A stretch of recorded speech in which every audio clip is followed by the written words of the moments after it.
where This he is was. me early. You can see my big belly. Oh, so that was, all the weight that you had put on. I think I look like that now.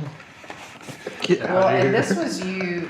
this was going in the, That was going up to the surgery to have get the heart, and they just loaded him on the elevator. So wild.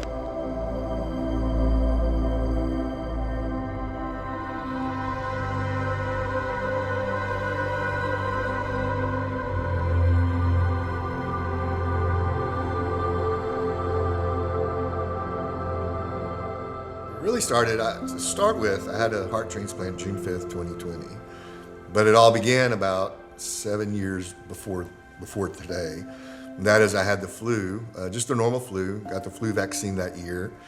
And after I had the flu, I just never got my energy back. And I ignored it for 2 or 3 months. Julie was always telling me, go to the doctor, get it checked out. So I went to a clinic that day and just said, hey, I think I have allergies or something like that. And they hooked up the EKG machine to me. Well, the doctor came in, listened. She goes, well, it sounds a little bit more than that. Let's get an EKG off of you, Mr. Woods. And so when she did that, they hooked the machine up, and the nurse practitioner actually thought the machine was broken because the readings were so out of control. And so they brought in the doctor. The doctor looked at it and said, we're gonna call an ambulance. You need to go to the hospital right now. And I turned down the ambulance care, and I just called Julie, and I just told her, hey, I'm at a clinic. They're overreacting. They want me to go to the hospital. And so I drove myself to the hospital. And that day, it was a Thursday, I went in and I told the doctor that he wanted to admit me. And I said, well, I don't want to be admitted. I'm a pastor. I have church on Sunday. And we're kicking off a new series. And so I need to kick it off. I've done all this work for it. And he told me, he goes, Mr. Woods, you walk out of here, you'll never walk in a hospital again. So I stayed that night, had a heart event, woke up with a crash cart team around me. And that began a 2-year process of being medicated to try to get a hold of what was happening with my heart. And apparently what that flu had brought in was a viral infection of a virus in my heart. That's very rare, but it does happen. And I was one of 2 patients this doctor had. The other one was a 13-year-old boy that had the same deal happen. And so it was a 2-year roller coaster battle. I had a defibrillator pack because I was, for a while, they were concerned about sudden death syndrome, which is exactly what it sounds like. You just suddenly die. And so they had a vest on me that if I died, my doctor said, just let your family know not to touch you, and the vest will shock you back and then call an ambulance and get here as soon as you can. And I was like, well, that sounds like a plan. So we did that for 2 years, and then right around 2020, I knew I wasn't doing good, and I ignored it because I did not want to. It was already 2020. We're already online as a church. We're already locked in our house. The last thing I wanted to do was go to the hospital. But I started putting on weight. I think I gained around, first it was 5 pounds, and then it was 10 pounds. And I thought, wow, I'm really eating a lot of this COVID food. I'm getting fat here during COVID. But the weight was different. It looked at my body just like it was swollen. And ultimately, it was the breaking point as I tried to tie my shoes, and I almost passed out because my lungs are so full of fluid. So it was Mother's Day weekend. Julie was having her family over, and she cooked all day. It was this incredible meal. She had all the candles lit. Everything was beautiful. Everything was awesome. And I told her, I said, I need to go to the hospital. And I forgot what you said. Well, I think that I said, well, can we just go ahead and have Mother's Day because my family's coming over, and we were going to grill burgers or something. Yeah, and that was always the grill. And I said, oh, listen, we don't have time to go to the hospital right this minute. And I remember he said, I have to go, like I have got to go. There's something not right with me. And so I remember he said, right now. So we were walking outside of our house and we're going to load up in the truck to take him to the emergency room, and my parents show up, and my brother and their family, and so when they get there, we were loaded in, and my mom said, hey, what are you doing? And I said, oh, well, Eddie said he's not feeling well and really wants to go to the hospital. And this was the Saturday of Mother's Day weekend. And so he said, or she said, she kind of pulled me to the side, and she said, I think you need to take him. Like, I don't know if you realize this, but he's gray. Like, his skin is not normal. And so it was great because my parents, they prayed over us and prayed over him and kind of sent us on our way there to the hospital. And because it was COVID, I remember pulling up to the hospital, and we get out to go walk in, and I go to walk in, and they had set this table up like at the front door whenever you walk in, and they just had these like papers that you just kind of sign in. And so I walk up, and they said, "Oh, sorry, where are you going?" And I said, "Oh, well, he needs to come in because he's having something wrong with his heart, and he needs to be checked out." And they said, "Okay, well, we'll go ahead and take him, but you can't come in, and we'll just let you know later how he's doing." And I said, "Well, where do I go?" And they said, "Oh, you just have to go back home because there's no people allowed in the hospitals." And so I remember I dropped him off, and I just said, "All right, well, I guess I'll talk to you later. I don't know." And I went and got in my car and proceeded to drive back home, and got home, and all my family was grilling burgers and getting ready to have Mother's Day. And I remember eating with them thinking, this is so weird. Like, I feel so guilty. We're having Mother's Day, and I have no idea what's going on with Eddie. Yeah, so they admitted me. They asked, what's going on. I told them all my symptoms, and I just said I probably need my medications adjusted and send me back home. So remember, I guess maybe you came up later that night. Well, because I had to bring you needed like things. Clothes to stay overnight. Yeah. And so she brought me some toiletries, things like that. And the only way she knew where I was at is I think I was on the 3rd or 4th floor, is I just held up my iPhone flashlight out the window, and she held hers out. And that's the last thing I remember for a few days. What was crazy was they had put you on the COVID floor. Yeah. Because they were convinced at that time everybody had COVID. And Yeah. so I kept trying to say he doesn't have COVID, and they didn't believe us. And so they put him on the floor with all the people who were there really sick with COVID, which was insane. And so I remember waking up. The last thing I remember that for a couple days that day was I woke up standing up. I remember I yanked all the stuff out of me because I felt like I was suffocating. So I ripped the IVs, and the nurse came in just with this shocked look. He's like, "What are you doing?" And I said, "I can't breathe." And I think at that point, the fluid had gotten so bad, I was suffocating. So they took me to, I guess, a cardiac unit at the hospital. I don't remember the rest of that. And I woke up the next day. I remember Julie came and said hi. And they just told me they're taking you to Medical City in Dallas. Mm-hmm. And then I kind of passed out. And I remember showing up at the hospital, bunch of doctors around me, and they just started asking me about my condition. They put me on a bunch of IVs, started trying to get fluid off of me. By then I'd put on 30 pounds of fluid. Held in my lungs and my body. And it was really fast, you putting on the fluid. I remember whenever he was at Medical City in McKinney on that next morning, they called me, and the doctor had said, "Hey, you need to come here to the hospital." He said, I feel like if I didn't let you come see him, anything were to happen to him, I would regret that decision. He said, "I know no one's allowed at the hospital right now, but I need to let you come up." And that was whenever I went up that morning. And I remember talking to him, and when the doctor first called, I really didn't know what was going on because I had not spoken to anyone because of COVID protocol. I couldn't get in.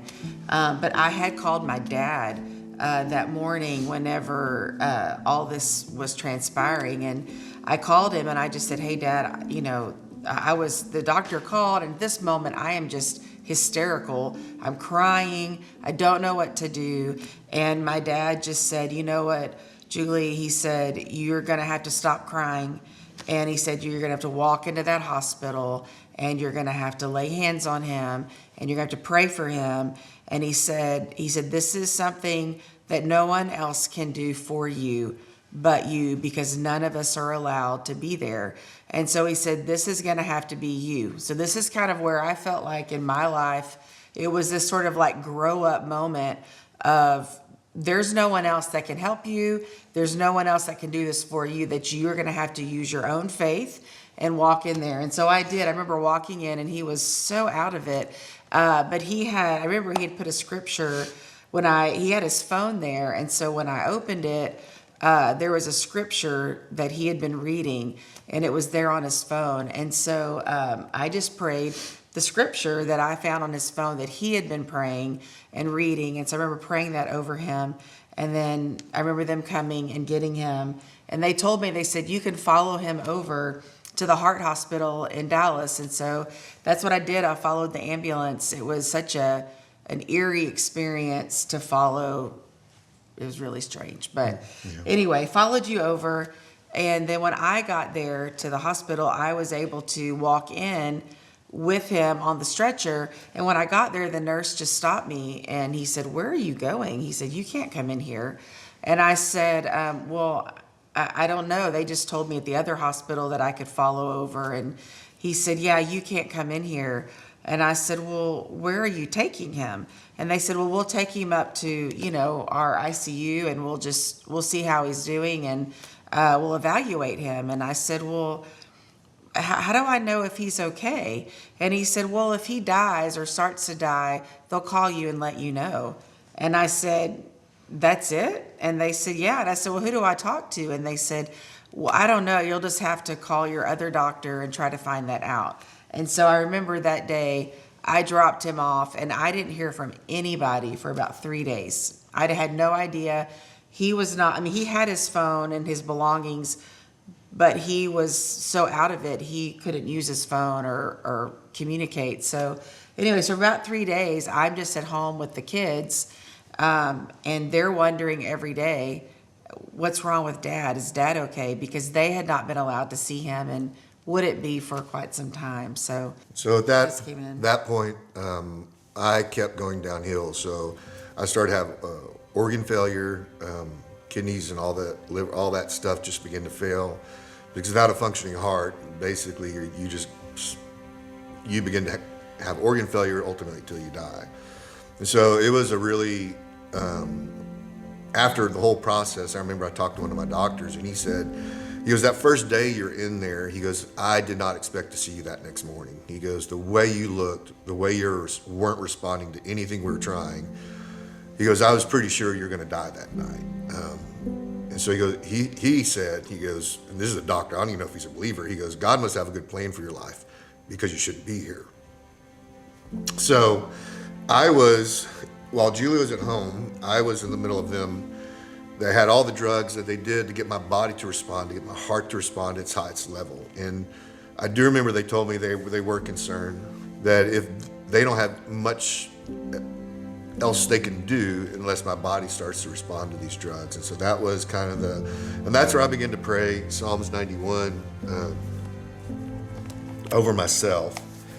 And it's Psalms 91, 14 through 16. It says, because he loves me, says Lord, I'll rescue him. I'll protect him, for he acknowledges my name. He'll call me, and I'll answer him. I'll be with him in trouble. I'll deliver him and honor him. With long life, I'll satisfy him and show him my salvation. And so that's what I began to pray over my own life. And at that point, Julie wasn't able to see me. So I would just have these conversations with God, and I asked God, I'm like, is this it? Am I sticking around? Or am I getting out of here? I said, because I'm not making it, then just take me now. Like if I can will myself into heaven right now, I'm good to go. I wasn't afraid of that. I was going to miss my family. But I knew people loved them.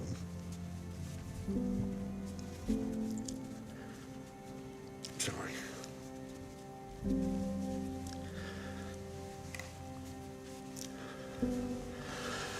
So asked God, I said, God, what is this? And he said, you're not done. I said, well, then get me the heck out of here.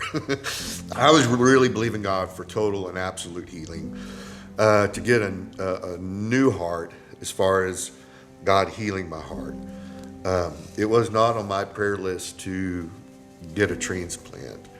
And so this is where I was in that process of the doctors finally coming to that conclusion.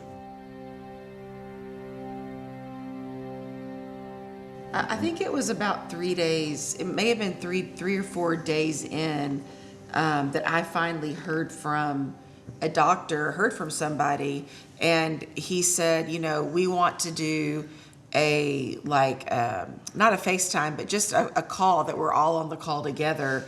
We want to talk to you and Eddie together, and that we need you on the phone. Right. And so I remember at this point, I didn't know what was going on. And so they basically did a phone call with me on the line in his room to tell us that he would not leave there without a heart transplant.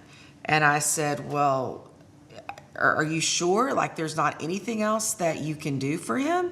And they said, look, we don't know if you understand how sick he is, but his heart is, we were at less than 8% heart function at that point. And they said, he cannot live outside of this hospital on all of the medications and the machines that we have him on right now to keep him alive. If those were removed, I would die within pretty short order. Yeah, so they just said, he has to have this heart transplant. And I said, okay. I said, well, how do I do that? What do I do? And they said, well, you're just going to need to talk to the hospital and get with your insurance and all that. And I was thinking, oh man, we don't have insurance. And so I don't know how this is going to work. And so I'll never forget hanging up from that phone call and just weeping because I just didn't know. I didn't know what to do, and I didn't have anyone to help me. And so the hospital calls me and tells me, hey, he needs a heart. You don't have insurance. And I said, no, we were in this sort of medical sharing plan. And they said, and we don't work with those. And I said, okay, so what do I do? And they said, well, we can give you a cash discount. So if you can come up with $649,000 tomorrow, we can get him on the list to get a heart. And I said, oh, okay, well, how long can he live without a heart? And they said, oh, maybe 2 or 3 days. And I said, well, hold on. And I said, well, so if I don't give you this money to get him on the list, then he can't get a heart? That's what you're saying? And they said, well, basically, you need to raise this money. Because at this point, they were making me comfortable care. It wasn't life-saving care. Correct. They were just making me comfortable till I died, basically. Right. And that's what they told me. They said, well, if you can't get on a heart on the list, we'll keep him comfortable then until he were to pass away.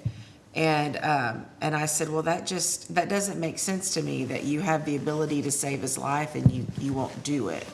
And so that began a journey of several weeks of me trying to convince our medical sharing plan to sign a contract, get the hospital to agree to allow them to sign a contract, just so that we could get a heart. And so I started working every day, calling. I remember calling a friend that worked in the insurance business, and he agreed to just start helping us try to figure out what to do. And so I remember I had to give him permission, like on all the HIPAA forms, that he could have access to all of Eddie's medical records and could help. And so he became like this voice for us. And so I'm so grateful to this day. So thank you, Jonathan, so much. He really helped me, and he was such a friend during all of that time, because I just did not know what was going to happen and what I was going to do. And so I remember the head of the transplant unit, they had told me, we'll call you if he starts to die. And so at that point, I really had not been hearing from anyone. And the head of the transplant department he called me. His name was Nelson.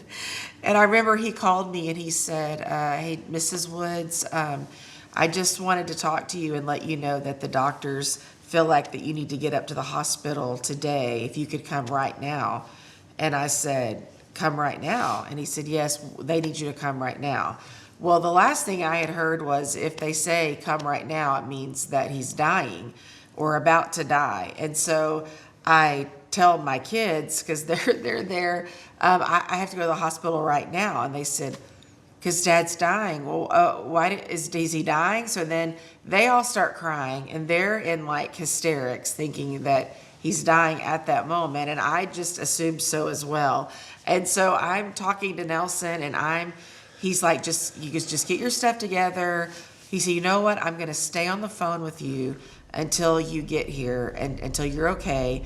And he was so kind to do that, because I really was beside myself. And so I remember I grabbed my lipstick pouch and the car key, and I ran out to the car to get in it. And I realized as I'm getting in the car, I have no shoes on.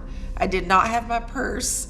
I didn't have anything. I just thought, it's like I just lost my mind. And so my girls are running around, and I'm saying, hold on, I don't have shoes. I don't have anything, and I have nothing. And so I get my shoes on, and Nelson's on the phone the whole time, and I'm just talking to him, and I'm saying, look, I know I sound crazy. Just thank you for staying on the phone with me. And so I finally get my shoes, I get in the car, and I'm driving to Medical City, and I put my hazards on, and I get in the HOV lane, and I'm by myself. And so I tell Nelson, you know what, I think I'm okay now, so I'll just see you when I get there. And so I hang up with him, and as I'm driving, I get a text message from somebody at church, and she says to me, I was praying, and the Lord just told me to tell you that what you're facing right now is not unto death, and this is not going to end in death. And she had no idea at all what I was doing or where I was going or what was happening in that moment. And I remember in the car when I read that, I just broke down and started weeping, and just this peace came over me. And she said in the text message, God wants you to know that everything's going to be okay. And and she didn't know. And at this time, I don't think we had told the church yet or anyone what was happening. So no one knew. And so anyway, I get to the hospital, and I go in, and the doctors, of course, the nurses come and get me, and they take me up. There has been nobody had been in this hospital for weeks because of COVID. I was the first one. And so they had me come in, the doctors meet me, and they said, we want to talk to you outside of his room. And so I meet them down in this conference room, and the doctors just told me, they said, look, he's really sick, and he said he's not getting better. And so they said, we need to get him a heart, and we need the hospital to agree to get him a heart. They just said, we would like you to stay here in the hospital, and we will hide you in his room until we can get him on this transplant list. And so they said, don't leave. And so I remember I had no clothes with me. I had nothing. My kids would drive clothes up to me. And so I remember I just hid in his room. I slept there. I was there for about 9 days, living in his room. Every nurse that would come in, every shift would say, how are you in here right now? How did you get here? There's nobody allowed in this hospital right now. How are you here? And I said, I don't know. The doctors just told my me. vitals improved when she came to the hospital. Right, That's part of it, is like you prayed over me, and then all of a sudden, for the first time, my vitals started to respond. That's and right. That was part of their, like, you need to stay here because he was dying, and now he's doing better. So Right. you're obviously Right. something helping. significant. Yes. Yeah. And so I asked the doctors not to tell Eddie that we couldn't get him a heart because we didn't have insurance. And so every day he would say, Have you heard from insurance, or have you heard from, our program? Have they said what they're going to do? And I would always say, oh, they're still working on it. And the doctors would say, oh yeah, they're still working on it. And I would say, if you tell him that we have to come up with some sort of cash amount to try to get him a heart, I said, he's going to just tell me, oh, let me just die then. This is not worth all of this effort. And so I would go sit out in the lobby of the hospital, which I have to say is very eerie. If you've never been in a hospital by yourself during COVID, not one person in the entire waiting room or anything. It was very weird. It was just such a strange experience. And so I called every day. I called the hospital. I called our share program. And I would spend 8 hours every day out in the lobby just calling, trying to find a way, trying to find the money. They had me meet with social workers and tell me, you could just do barbecue fundraisers. And I said, we are in COVID. Nobody's doing a barbecue fundraiser. I said, there's no way. And so we had different people who started a GoFundMe to try to help us raise the money, which was instrumental in helping us pay for so many of the bills that came through because of all of this. I just every day would call, and I remember telling the lady at Medical City one day, I said, look, I said, I'm David and you're Goliath.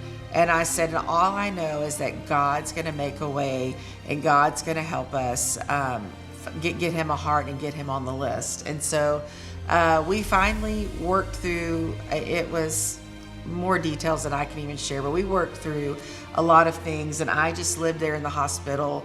I watched people pass away in the rooms next door to him, and families weren't allowed to be there, and the nurses weeping on the phone, trying to help the families and to talk to their loved ones through a phone because of COVID. And so I knew we were in a very critical situation with Eddie, but we also knew that we had a lot of people praying for us and helping us through. So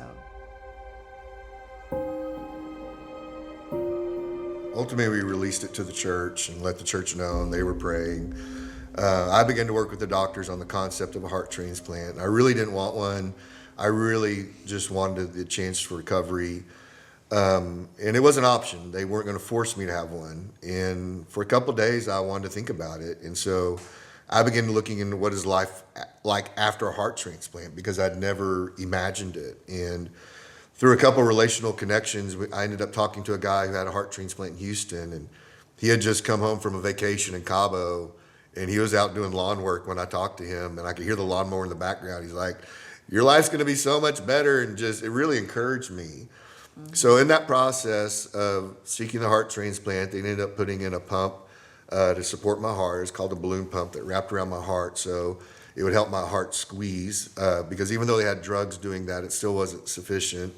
And I remember one time that pump failed, and it was just a solid tone. It just went beep, and I was laying there thinking, wow, death feels a lot different than I thought it would. And the nurses all come running in. They're like, you're okay, it's just our pump. And they rushed me into emergency surgery, and they redid that pump, and they just began to prepare me to be in the hospital because it was COVID, because of my height, and because of my blood type. They said, you are a really rare heart to find. Nobody's out, nobody's traveling. That's where typically we get our heart transplant donors, is from that. So I remember they told me, they said, you need to be ready to be here a year. And so if you have a favorite lamp, bring that up. And I was like, I don't have a favorite lamp, I have a house, And so we began to really pray, because it was very difficult in the hospital. I was in constant pain, constantly just fatigue of being in ICU. Somebody was in my room every 2 hours, 24 hours a day. They were taking 2 or 3 liters of fluid off of me a day for about 10 days. And then it just kind of settled into this process of, I got approved because the financing stuff went through. And it just began this wait of every day I'd wake up, eat my 3 meals, and wait for the doctors to come in and tell me, like, hey, we have found somebody. And for 1 week it didn't happen, for 2 weeks it didn't happen, for 3 weeks it didn't happen. And then I remember one day my nurses came in, like both of them, and they're all smiling and really happy. And I thought, well, I wonder what, maybe it's somebody's birthday or something. They came in and tidied up my room, and they joked with me like, you're such a slob, you know? And which was funny because I couldn't even get out of the bed without two people helping me. Like I was literally trapped in the bed. If I wanted to get out, I had to have two people. And so they would exercise me twice a day for 10 minutes. They would put two nurses on the side of me, my heart pump, and then all my IVs.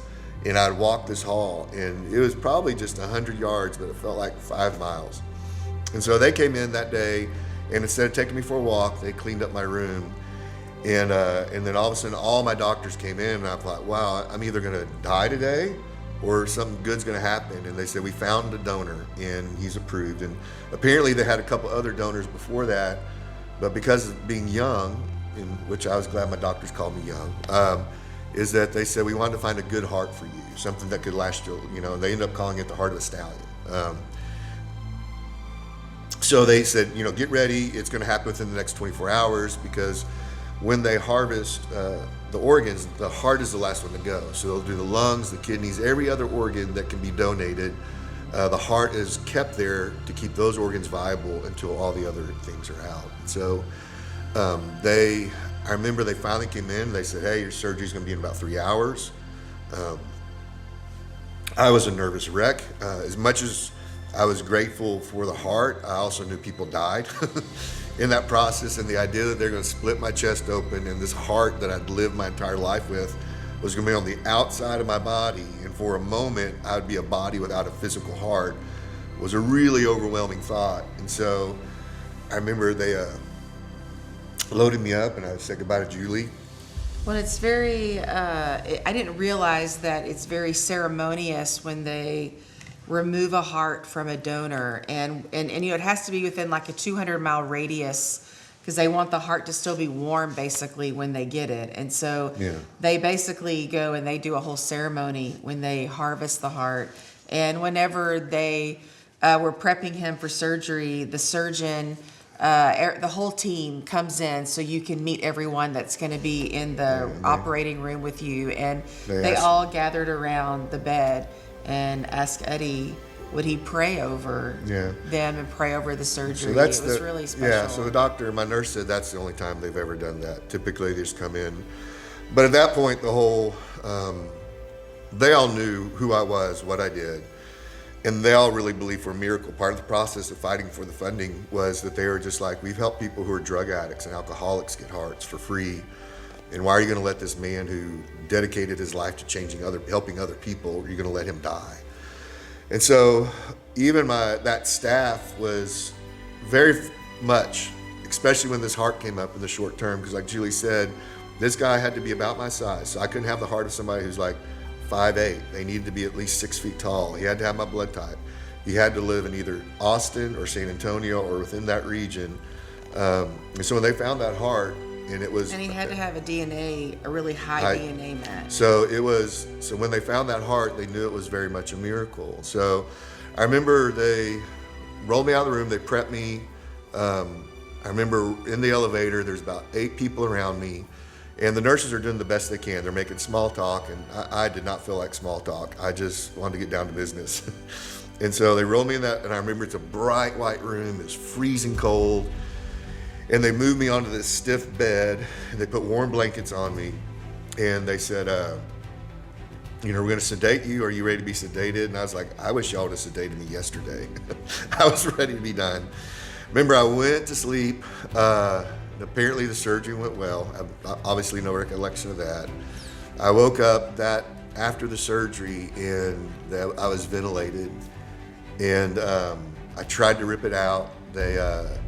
They basically not handcuffed me, but put restraints on me so I couldn't rip it out. And I asked for a notepad, and I wrote on the notepad, I just wrote out with an arrow, and I pointed at myself. And they said, Mr. Woods, we normally leave this in for 12 hours. And I wrote no. And they said, we have to get doctor's approval. And I just wrote, where he? And they said, well, he's on his rounds. I said, now. That's not being very pleasant. And the doctor came in, and he was laughing. And he said, well, Mr. Woods, I can tell your new heart's working. He goes, do you want this out? And I was like, ugh. And I remember they took that out, and by then the drugs are starting to wear off, and the enormous pain of having my chest cracked open But I remember my heart. I felt alive. It was different. Everything else hurt. My whole body hurt. But I remember my heart beat differently. And I was so used to this sluggish heart. To have this new heart was pretty amazing.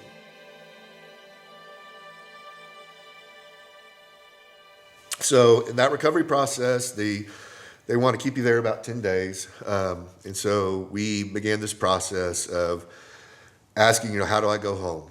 And that was my big question. How do I go home now? And they said, well, we have to get you up and moving, have to make sure you're in recovery, make sure there's no infections. And I said, well, what is up and moving?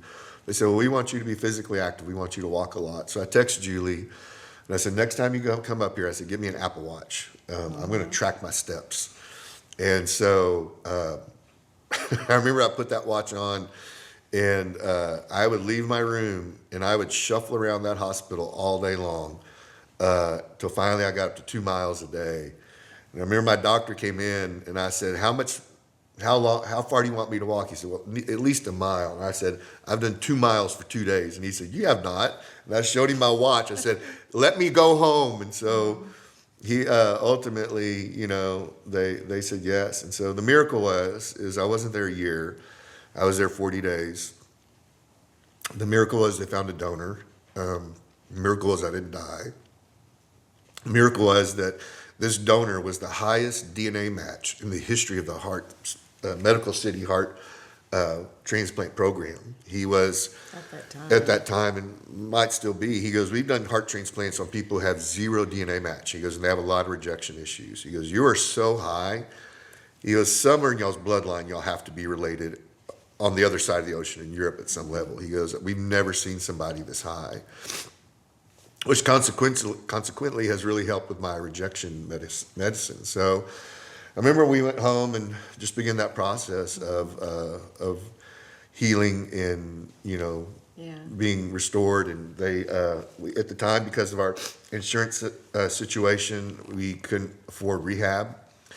So they just printed out a packet and told me how to physically rehab myself. Which was interesting, to rehab yourself after a heart transplant.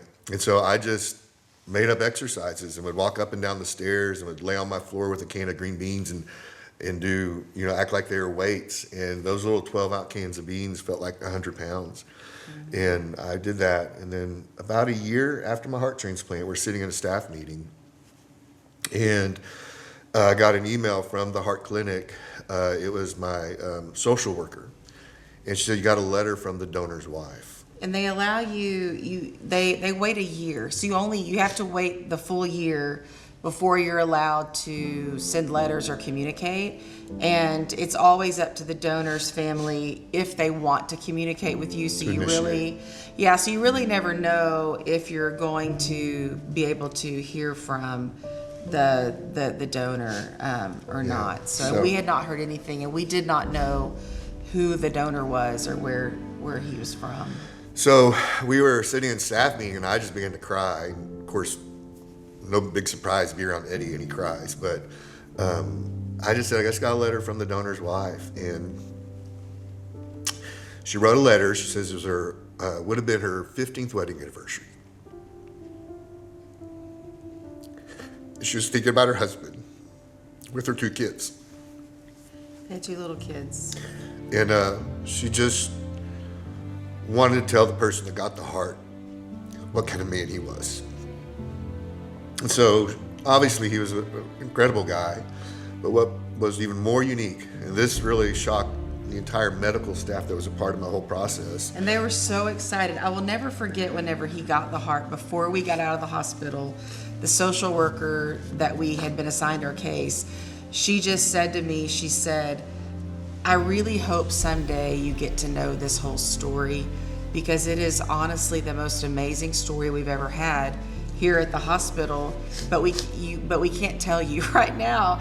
And I remember they had always said that to me, and they would say, we can't wait for you to hopefully get to find out this whole story, because they knew it. We just didn't. Yeah. So it turns out not only he's about 10 years younger than me, and had spent his life in business, but I always felt like he was called to be a pastor. And probably about 10 years before, somewhere around then, he started going to Bible school, to seminary to become a pastor. And they had recently, I think in the last 2 or 3 years, started to pastor a church in Austin, Texas. And so when I read that, it was amazing to me.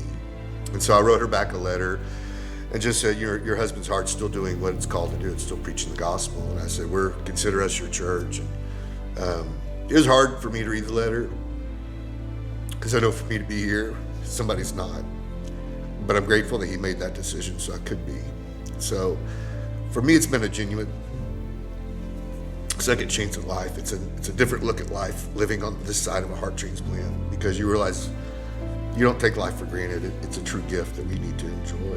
Yeah. I'm so grateful to that man that it's such a gift of life, but also just to know that his pastor's heart is still preaching the gospel.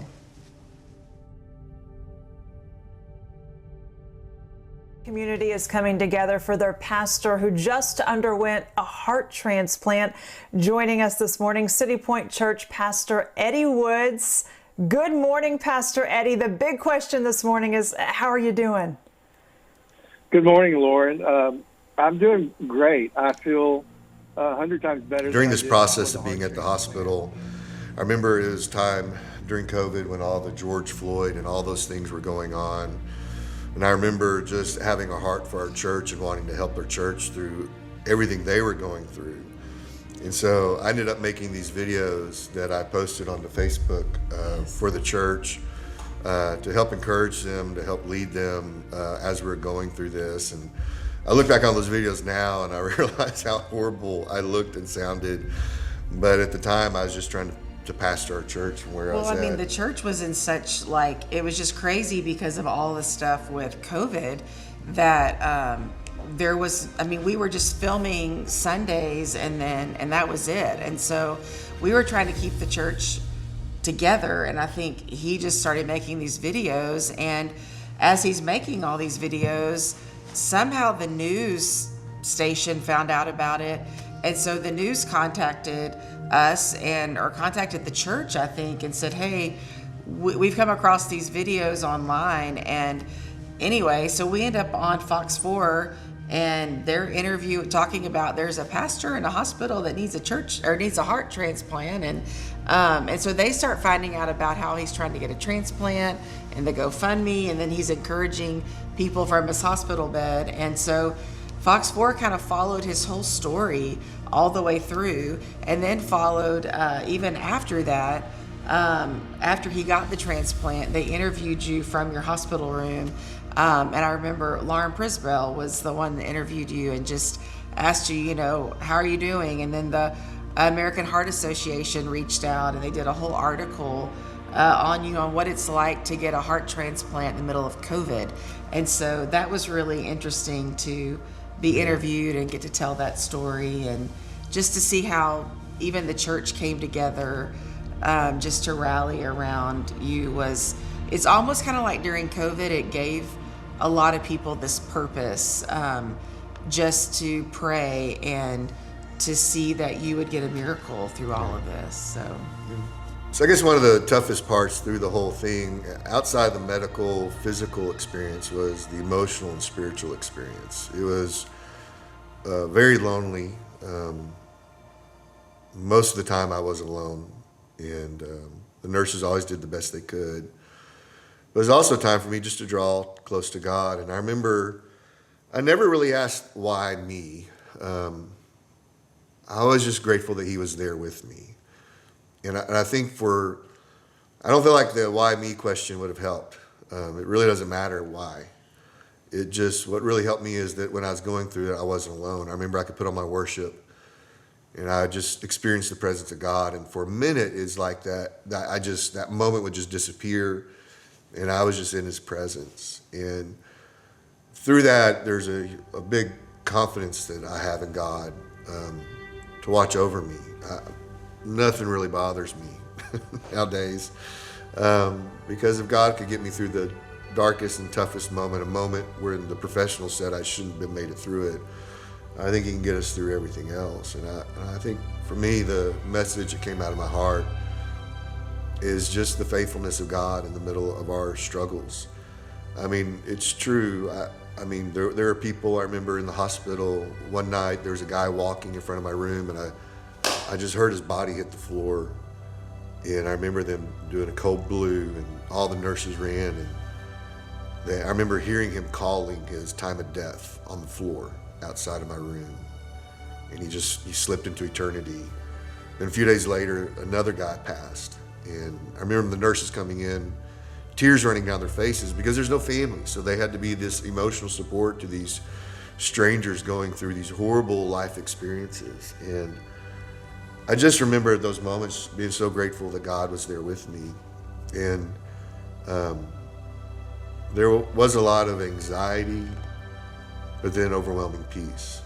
I could always, whenever I found that anxiety, I found peace in God's presence. And so I think for people who are going through overwhelming circumstances they don't understand, I think rather than asking yourself, why am I going through this, be grateful that there's a God going through this with you.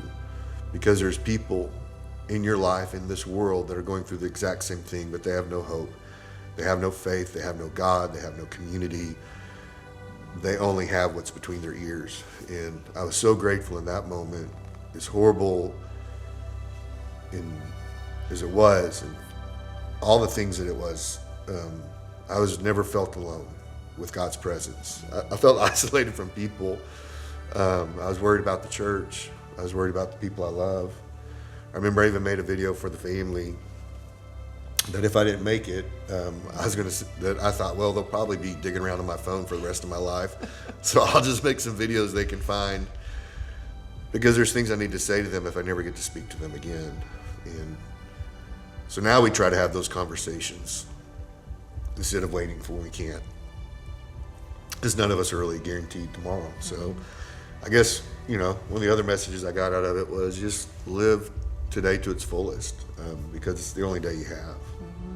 It's funny, I think whenever we were planting the church, and Eddie had said, I really feel John 10:10 is our church scripture, and living life to the fullest, and that the thief comes to steal, kill, and destroy, but I've come to give you life, and give you life to the full. And, I don't think that we knew at that time that we would actually walk through the valley of the shadow of death, and that here we were saying, this is our church scripture, but now we're actually living it and walking through it. And I know some people think, oh, well, you're a pastor, so, of course God is going to do that for you. But I'll just say, none of us are exempt from trouble in this life, and you've got to know the one that anchors you and the one that you hold on to. And I say now, if there's things in your heart that you want to do them. If there's dreams in your heart, dream it bigger, because God's got so much for you, and you never know whenever our time on this earth will end. And so I think we live always knowing that we want to live our life to the full. Yeah, it's a good life.